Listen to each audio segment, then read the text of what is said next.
Well, new research out now that actually suggests the Conservatives could be down to as few as just 13 MPs after the next election. We know that the majority of Conservative voters from the last general election currently are not intending to vote Tory again, and many more have gone to Reform UK than have gone to Labour. You see Redfield and Wilson there showing just 44% of Tories at the moment, Tory voters from the last election, I should say, planning to vote Conservative this time round.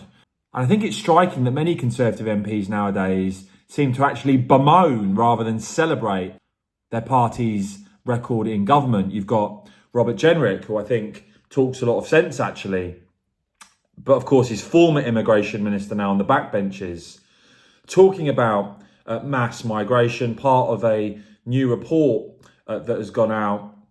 He's actually now saying that we should return to the historical norm of net migration in the tens of thousands rather than the hundreds of thousands net per year. So you see now the Conservatives way behind in the polls, Labour actually having a 30-point lead with YouGov now. That's their highest lead since Liz Truss was leading the Conservatives.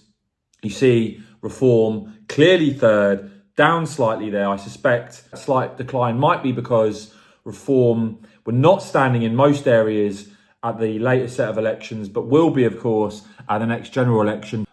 Richard Tice planning a Reform candidate in every seat at the general election. But you see here, even with Reform on 13%, way more Tories in this YouGov poll switching to Reform than Labour.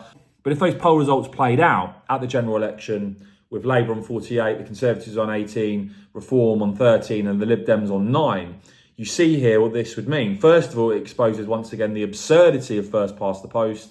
The Reform could get 13% and no seats, but the Lib Dems could get 9% of the vote and 44 seats.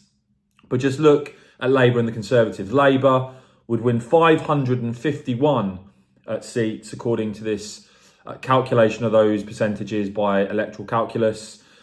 And the Conservatives would be down to just 13 MPs in Parliament. The Conservatives continuing to decline in the polls under Rishi Sunak rather than gaining support. Let me know if that surprises you or not, guys. I will, of course, keep bringing you all the latest on this and more. So please do whack this video a quick thumbs up. And of course, as ever, cheers for watching.